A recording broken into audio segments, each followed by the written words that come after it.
Hello students, previous session में हमने empirical formula वाला टॉपिक डिस्कस किया था। एम्पेरिकल फार्मूला कैसे डिसाइड होता है और मॉलिक्यूलर फार्मूला कैसे डिटरमाइन करते हैं फॉर एनी अननोन कंपाउंड। तो अब तक में हमने जितने भी टॉपिक किए उसमें सबसे पहला तो atomic mass, molar mass, molecular mass, then stoichiometry, mole concept and empirical formula. तो अब चैप्टर को हम यहाँ पे रोकते हैं और कुछ एक्सरसाइज के क्वेश्चन, आज तक जितने भी टॉपिक चले उसके रिलेटेड कुछ एक्सरसाइज के क्वेश्चन पहले कर लेते हैं, फिर आगे चलेंगे। फिर हम जो टॉपिक बाकी, अब आई थिंक कंसंट्रेशन वाले टॉपिक बाकी, मतलब चैप्टर ऑलमोस्ट आपका कंप्लीट होने वाला है। तो एक्सरसाइज के जितने भी क्वेश्चन है चैप्टर नंबर 1 के, उसे हम 1 बाय 1 स्टार्ट करते हैं। आज तक में जितने टॉपिक हुए उसके रिलेटेड क्वेश्चन। सबसे पहला है exercise question number 1.1, calculate the molar mass of the following compound. अब मोलार मास मैंने आपको सिखाया था कैसे करना होता है। 2 हाइड्रोजन, इसमें 2 हाइड्रोजन है plus 1 oxygen is equal to, मतलब यहाँ पे आपका मोलार मास मिलेगा। हाइड्रोजन का मोलार मास की एटॉमिक मास कितना होता है 1, प्लस ऑक्सीजन का एटॉमिक मास 16 होता है। तो ये आपका कितना हो गया 2 + 16 18। मोलार मास बोला है तो 1 मोल वाटर का मास है, 1 मोल दैट इज ग्राम आएगा। और मोलेक्युलर मास बोला होता है ना, मोलेक्युलर मास तो एक ही मोलेक्यूल का होता है। मोलेक्युलर मास मतलब एक H2O का, तो यहाँ पे AMU लगता, बस इतना सा डिफरेंस है। मैंने एक बार आपको समझाया था कि मोलेक्युलर मास होगा तो AMU आएगा और मोलार मास होगा तो ग्राम पर mole. That is the difference, value will be same. Second, 1 carbon, एक कार्बन है देखिए इसमें, और 2 ऑक्सीजन है। कार्बन का एटॉमिक मास कितना होता है 12, 1 × 12 कार्बन का, और ऑक्सीजन का कितना होता है 16, 16 2 32 + 12 44 ग्राम पर मोल। अब ये सब वैल्यू आपको याद रखनी है। मैंने आपको बोला था कौन कौन से एलिमेंट की याद रखनी है, hydrogen, carbon, nitrogen, oxygen, sulphur, phosphorus. कुछ एलिमेंट मैंने इनिशियल फर्स्ट, सेकंड या थर्ड वीडियो में बोला था आपको। देन मीथेन, 1 कार्बन प्लस कितने हाइड्रोजन है 4 हाइड्रोजन, कार्बन का 12 होता है प्लस हाइड्रोजन का 1 होता है, तो 12 + 4 16 AMU, सॉरी ग्राम पर मोल। फिर से मैं रिपीट कर रहा हूँ, मोलार मास है तो ग्राम पर मोल लिखेंगे और मोलेकुलर मास है तो AMU लिखेंगे, क्योंकि मोलार मास मतलब 1 मोल वाटर का मास, मतलब कितने वाटर का पता है 6.022 × 10⁻23 H2O मॉलिक्यूल का मास, वो भी 18 होगा और एक H2O का भी 18 होगा, बट इसके पीछे AMU यूनिट लगेगा और इसके पीछे ग्राम पर mole, that is molar mass. तो ये आप नोट डाउन कर लीजिए। सेकंड क्वेश्चन हम सॉल्व करते हैं। Calculate the mass % of different element present in Na2SO4 sodium sulphate. सबसे पहले तो सोडियम सल्फेट का टोटल मास, ये पूरा टोटल मास कितना है, मोलार मास ऑफ Na2SO4 कितना होगा। देखिए 2 sodium plus 1 sulphur plus 4 oxygen. Sodium का कितना होता है आपको पता है ना, याद रखना है 23, सल्फर का 32, ऑक्सीजन 16, ये 46 हो गया, 32 16 4 64, इट बिकम्स 142 ग्राम पर मोल। अब आपको क्या करना है, परसेंटेज ऑफ डिफरेंट एलिमेंट। इसमें 3 एलिमेंट है, सोडियम, सल्फर और ऑक्सीजन। वैसे कितने हैं 4 + 4 ऑक्सीजन, 1 सल्फर और 2 सोडियम, 7 एलिमेंट है। बट डिफरेंट टाइप के कितने, 3 टाइप के, 1 2 एंड 3। तीनों के परसेंटेज कितने हैं, तो आपको तो मैंने बोला है कि परसेंटेज किसी भी एलिमेंट के परसेंटेज में क्या करते हैं पता है, परसेंटेज बाय मास। मैंने आपको फॉर्मूला लिखवाया था, percentage by mass is equal to mass of that element upon total mass into 100। तो देखिए परसेंटेज ऑफ सोडियम, इसमें सोडियम के परसेंटेज कितने हैं, तो mass of sodium upon total mass. Sodium का मास कितना है, 2 सोडियम है, एक सोडियम का 23, ऐसे 2 सोडियम का 46 अपन टोटल मास, पूरा कंपाउंड का मास कितना है 142 × 100, तो ये आपका हो जाएगा 32.39%। Percentage of sodium 32.39%। दूसरा आपको फाइंड करना है परसेंटेज ऑफ, दूसरा एलिमेंट कौन है, सल्फर। परसेंटेज मतलब mass upon total mass, mass of sulphur upon total mass. Sulphur का मास कितना है, एक ही सल्फर है और एक सल्फर का कितना होता है 32। टोटल मास कितना है सबका मिला के 142 इंटू 100, तो आपका परसेंटेज ऑफ सल्फर हो जाएंगे 22.53। Then see percentage of oxygen is equal to mass of oxygen upon total mass. कितने ऑक्सीजन है 4, एक ऑक्सीजन का मास 16, 16 4 जा 64 अपन टोटल मास 142 इंटू 100, तो ये आपको मिल जाएंगे परसेंटेज ऑफ ऑक्सीजन 45.07%। तीनों मिला के आपके 100% हो जाएंगे। तो it is question number 1.2 of chapter 1 exercise. इसे आप नोट कीजिए, फिर आगे हम नेक्स्ट क्वेश्चन देखते हैं। तो next question 1.3 exercise, determine the empirical formula of an oxide of iron. Iron मतलब Fe। आपको पता है Fe के अलग अलग ऑक्साइड होते हैं, FeO, Fe2O3, Fe3O4, haematite, magnetite. उसमें से कौन सा है वो नहीं पता है, उसका एम्पेरिकल फॉर्मूला आपको डिटरमाइन करना है। ऐसा कंपाउंड है जिसमें आयरन 69.9% है और ऑक्सीजन 30.1%। इसका एम्पेरिकल फॉर्मूला डिटरमाइन करना है। दूसरा, आपको आयरन का एटॉमिक वेट दिया होगा क्वेश्चन में, इसमें नहीं दिया लेकिन देना चाहिए, क्वेश्चन एग्जाम में दिया होगा। Fe का एटॉमिक मास होता है 56 AMU एंड ऑक्सीजन का होता है, आप सबको पता है 16 एटॉमिक मास। अब सबसे पहले एम्पेरिकल फॉर्मूला में हम क्या करते थे, टेबल बना देते थे, एलिमेंट, परसेंटेज, फिर mole, then divide by smallest number.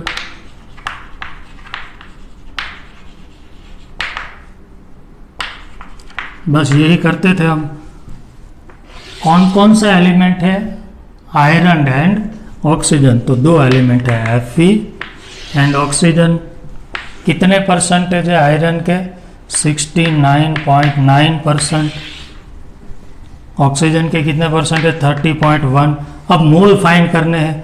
Percent मतलब वेट, परसेंटेज बाय मास होता है, मतलब इसे आप ग्राम भी लिख सकते हैं।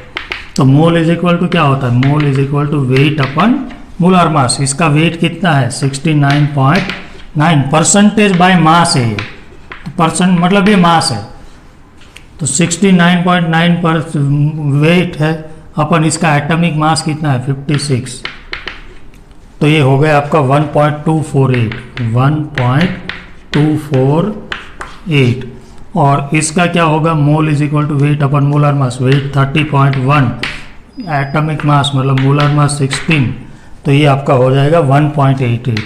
नेक्स्ट स्टेप में क्या करते थे, दोनों को जो स्मॉलेस्ट नंबर है उससे डिवाइड करना होता है, तो इसमें स्मॉल ये है, तो ये दोनों को 1.248 से, ये दोनों में से कौन स्मॉल है ये, तो ये दोनों को इससे डिवाइड करना है, तो इसे खुद से डिवाइड करना है। 1.248 डिवाइड बाय 1.248 दैट इज 1, और 1.88 डिवाइडेड बाय 1.248 इट बिकम्स 1.5। तो अब क्या होगा, मैंने बोला था कि यदि फ्रैक्शनल में आता है तो हम इसे किस में कन्वर्ट करेंगे, वॉल नंबर में, तो कन्वर्ट इनटू इंटीजर या तो वॉल नंबर। अब वॉल नंबर में कन्वर्ट करने के लिए क्या करना पड़ता है, देखिए इसे 2 से मल्टीप्लाई कर दे, हो जाएगा 3 वॉल नंबर, तो इसे भी 2 से, इसे मल्टीप्लाई क्यों किया 3 में, मतलब वॉल नंबर में कन्वर्ट करने के लिए, तो इसे मल्टीप्लाई किया तो इसे भी करना है, मैंने आपको बोला है कि it becomes 2 and it becomes 3। इसका मतलब Fe2 है और ऑक्सीजन 3 है, तो आपका आंसर हो गया एम्पेरिकल फॉर्मूला ऑफ ऑक्साइड। कितने Fe मिले 2 और ऑक्सीजन कितना मिला 3, दैट इज Fe2O3। क्लियर हो गया, तो इसे आप नोट डाउन कर लीजिए एक। ओके, तो question number 1.4, calculate the amount of CO2 that can be produced when. सबसे पहली बात, आप साइंस में तो केमिस्ट्री में जब आप न्यूमेरिकल वाले केमिस्ट्री हो या फिजिक्स या मैथ्स, आप कोई भी क्वेश्चन सॉल्व करते हैं तो इम्पोर्टेंट क्या है कि क्वेश्चन को 2 बार पढ़े। क्वेश्चन समझ गए तो आपका आंसर सॉल्व, मतलब क्वेश्चन सॉल्व करना आसान हो जाएगा। तो first and important thing is to understand the question. जब तक समझ में नहीं आता है 2-3 बार पढ़ो तो आपको ऑटोमेटिक समझ में आएगा। Calculate the amount of CO2, आपको CO2 की अमाउंट मतलब कितने ग्राम CO2 प्रोड्यूस होगा वो फाइंड करना है। 3 अलग अलग केस दिए। पहला, 1 mole of carbon is burnt in air, this question is related to stoichiometry.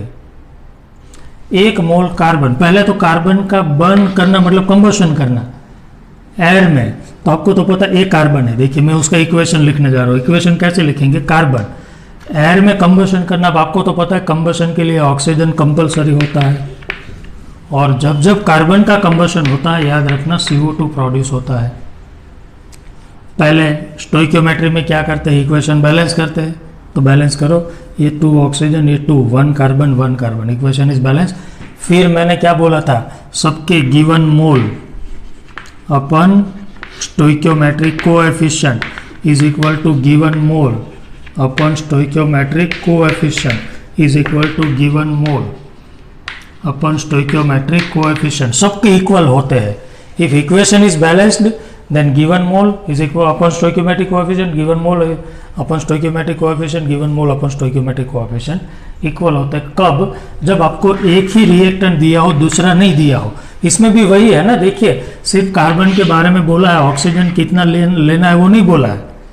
जब नहीं बोला है तो उसका मतलब जितना चाहिए उतना कंप्लीट है, आपको वो कम नहीं पड़ेगा, उसे भूल जाओ, उसके बारे में अब मत सोचो, सिर्फ बैलेंस करने हैं। अब देखिए ये दोनों को देखो, अब लिखिए गिवन मोल, कार्बन के कितने मोल है, 1 मोल ऑफ कार्बन, तो कार्बन के 1 मोल है, given mole upon stoichiometric coefficient मतलब आगे कितना लिखा है, कुछ नहीं मतलब 1, तो ये 1 is equal to given mole of CO2, वो तो हमें फाइंड करना है कि CO2 कितना मिलेगा, मतलब मुझे फाइंड करना है मोल ऑफ CO2, कितने मोल मुझे मिलेंगे वो तो फाइंड करना है। स्टोइकियोमेट्रिक कोएफिशिएंट कितना है, यहाँ पे 1, कुछ नहीं मतलब 1, तो कितने मोल CO2 मिलेगा, 1 मोल, मोल ऑफ CO2,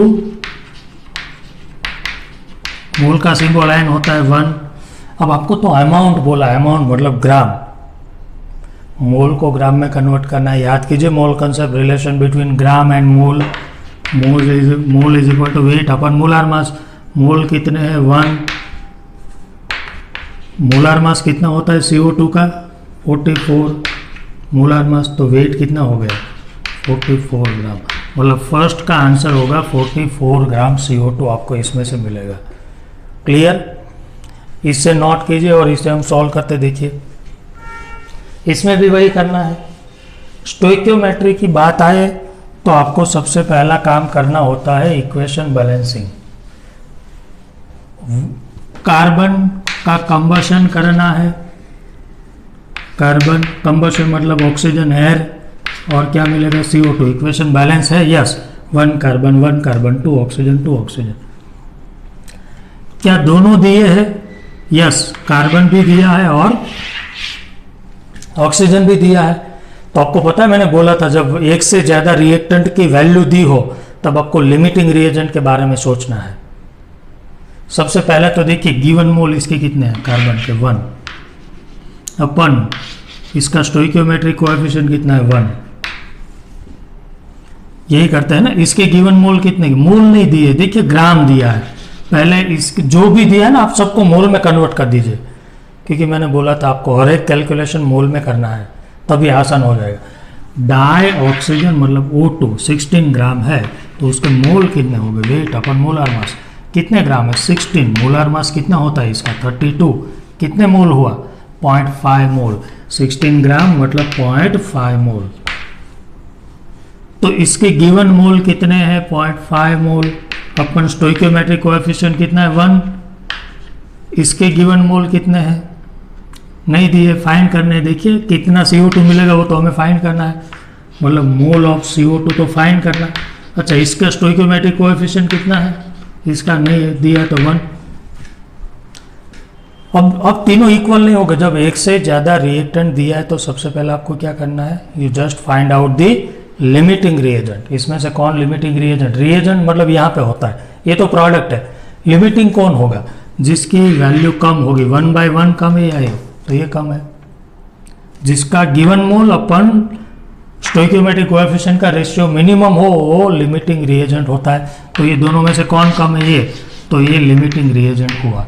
तो ऑलवेज मैंने बोला था कि स्टोइकियोमेट्री में जब जब प्रोडक्ट फाइंड करना है हम ऑलवेज किसे कंसिडर करेंगे, लिमिटिंग रिएजेंट। इसे भूल जाओ, ये दोनों को कंपेयर करेंगे, इसे नहीं, आंसर गलत आएगा।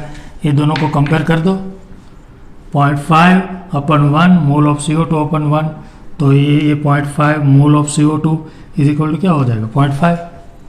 तो आंसर आ गया mole of CO2, mole of CO2 is equal to 0.5। Amount मतलब ग्राम फाइंड करना है, mole is equal to weight upon molar mass, mole 0.5 है, मोलर मास कितना होता है CO2 का 44, तो कितना ग्राम मिला CO2, 12 ग्राम, सॉरी 22 ग्राम CO2 मिलेगा हमें, इसमें मुझे कितने मिलेगा, 22 ग्राम CO2। और इसी में ही एक थर्ड है, बस इसमें वो लोग ने क्या किया, थोड़ा सा चेंज किया है, ये 1 मोल की जगह पे 2 मोल लिया है, 2 मतलब ये 2 हो जाएगा, इसके गिवन मोल कितने 2। फिर भी देखिए दोनों में से कम कौन है, ये तो ये तो लिमिटिंग है, लिमिटिंग हो गया तो प्रोडक्ट तो इसी पे ही डिपेंड करेगी, मतलब इसके साथ इसे तो देखना ही नहीं है, सेम आंसर रहेगा, कोई चेंज होगा नहीं। क्लियर। तो ये था एक्सरसाइज 1.4, इसे नोट कीजिए, फिर हम नेक्स्ट क्वेश्चन देखेंगे। तो एक्सरसाइज क्वेश्चन नंबर 1.7 हमने पहले 4 किया, 5, 6 नहीं किया क्योंकि वो टॉपिक हमारे चलने बाकी है। How much copper can be obtain from 100 gram of copper sulphate. देखिए सबसे पहले मैं आपको ये बोल दूं कि 1 मोल H2SO4 में 1 मतलब 1 मोल होता है, जनरली हम मोल में ही बात करते हैं, या तो मैं लिख देता हूँ 1 मोल, चलो उसमें हाइड्रोजन कितने मोल है, देखिए तो 1 × 2 मोल हाइड्रोजन, सल्फर कितने हैं 1 × 1 मोल सल्फर, और ऑक्सीजन कितने हैं 1 × 4 मोल ऑक्सीजन।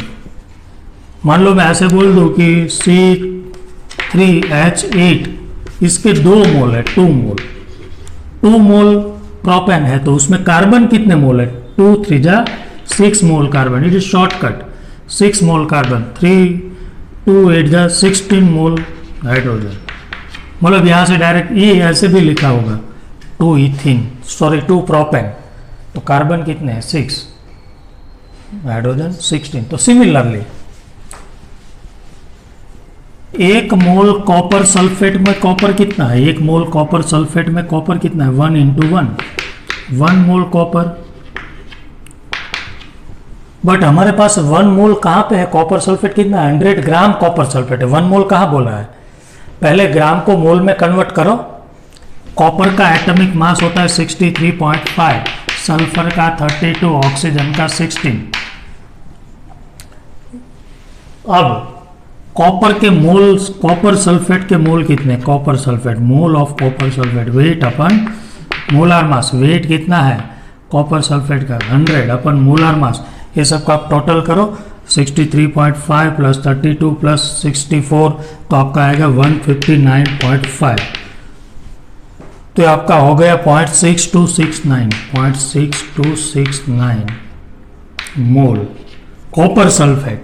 अब देखिए 1 मोल कॉपर सल्फेट में कॉपर कितना है, 1 मोल कॉपर सल्फेट में 1 मोल, तो मेरे पास कितना कॉपर सल्फेट है पता है 0.6269 मोल कॉपर सल्फेट में कॉपर कितना होगा, तो ये रहा 1 × 0.6269 मोल कॉपर, तो कॉपर के मोल कितने हैं 0.6269 मोल, ये कॉपर के मोल मिले, मुझे तो ग्राम चाहिए उसके, हाउ मच मतलब कितने ग्राम, तो मोल को ग्राम में कन्वर्ट करना है, mole is equal to weight upon molar mass, mole कितने हैं 0.6269 is equal to weight find करना है, मोलार मास कितना है कॉपर का 63.5, कॉपर का एटॉमिक मास 63.5 है, तो ये हो जाएगा 39.81 ग्राम समथिंग कुछ होगा। क्लियर हो गया, तो ये ऐसे सॉल्व होगा। अब क्वेश्चन नंबर 1.10 देखते हैं।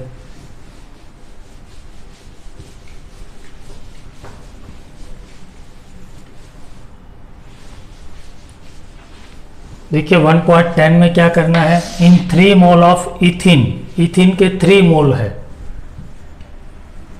तो क्या मैं ऐसे इसे लिख दूं C2H6, 3 mole of ethene. Calculate the following, पहला number of mole of carbon, carbon के कितने मोल है, तो सीधा 3 2 6 मोल, मैंने अभी अभी आपको सिखाया।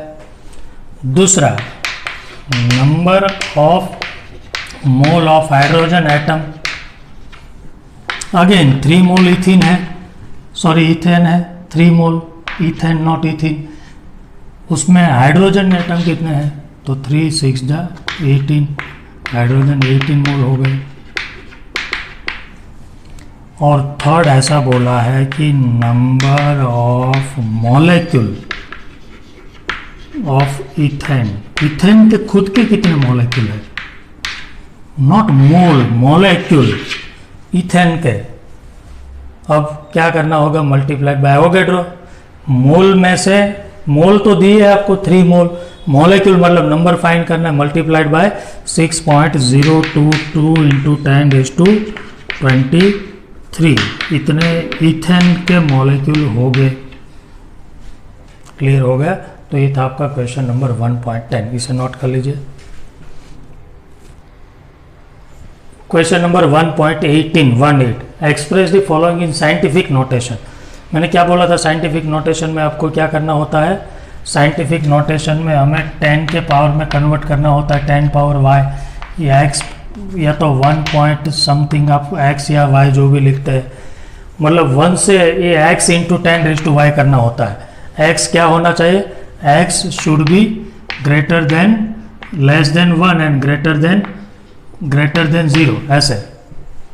ये x less than 1 greater than 0, ऐसे ही आप करते थे, sorry greater than 1 less than 10, x should be greater than 1 less than 10,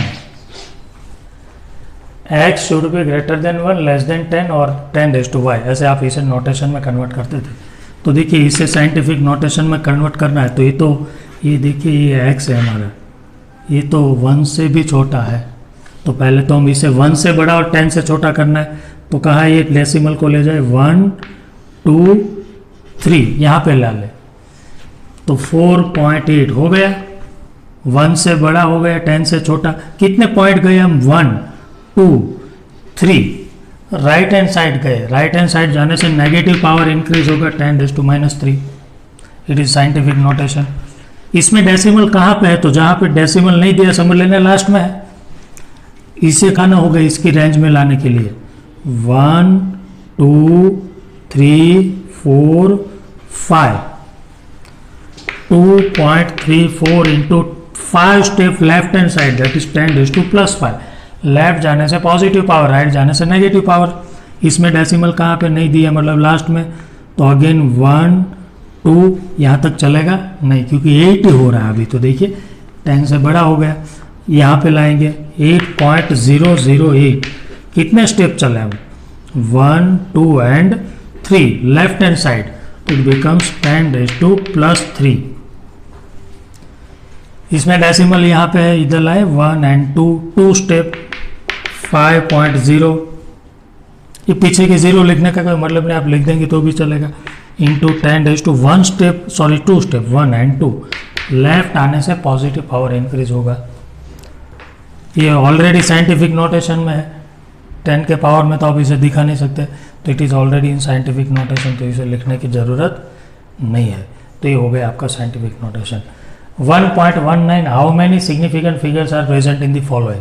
significant figures में क्या याद रखना होता है, 0 का खास याद रखना। मैं आपको फिर से बोल दूं कि 2 नॉन ज़ीरो है, उसके बीच में आने वाले 0, नॉन ज़ीरो के बीच में आने वाले 0 जो होते हैं ना, वो ऑलवेज सिग्निफिकेंट होते हैं। फिर यदि आपको डेसिमल दिखे, डेसिमल, तो उसमें आगे के 0, आगे जो 0 होते हैं वो सारे नॉन सिग्निफिकेंट होते हैं, और डेसिमल बिना का जो है, विदाउट डेसिमल, डेसिमल वाले में लीडिंग 0, मतलब आगे जो 0 होते हैं ना, वो नॉन सिग्निफिकेंट NS, और डेसिमल बिना का जो है नंबर उसमें ट्रेलिंग जीरो मतलब पीछे के जीरो नॉन सिग्निफिकेंट। खास ये डेसिमल वाला है। लीडिंग जीरो मतलब आगे के जीरो नॉन सिग्निफिकेंट, तो ये तीनों आगे के जीरो है वो तो नॉन सिग्निफिकेंट हो गए, तो सिग्निफिकेंट में दो ही बाकी रह गए 2 and 5। ये जीरो तो दो नॉन जीरो के बीच में है, ऑलवेज सिग्निफिकेंट, तो इसमें कितने सिग्निफिकेंट फिगर 1 2 and 3, इसमें भी 1 2 3 4 5, बीच वाले जीरो तो ऑलवेज सिग्निफिकेंट होते हैं। इसमें पीछे के जीरो, पहले तो डेसिमल है नहीं है इसमें विदाउट डेसिमल, उसमें ट्रेलिंग जीरो मतलब पीछे के zero non significant, so they are not significant, only 3 digits are significant. Again decimal है। लीडिंग जीरो मतलब आगे के जीरो नॉन सिग्निफिकेंट होते हैं बट ट्रेलिंग तो सिग्निफिकेंट होते हैं, तो 1 2 3 4 all the 4 are significant. Again ये तो बीच में है, बीच वाला तो always significant 1 2 3 4 and 5, so it is question number 1.19। इसे आप अभी लिख दीजिए। नेक्स्ट सेशन में हम मिलेंगे अगले कुछ क्वेश्चन के साथ। अच्छे से प्रैक्टिस कीजिए और खुद समझ के सॉल्व करने की ट्राई कीजिए। Thank you.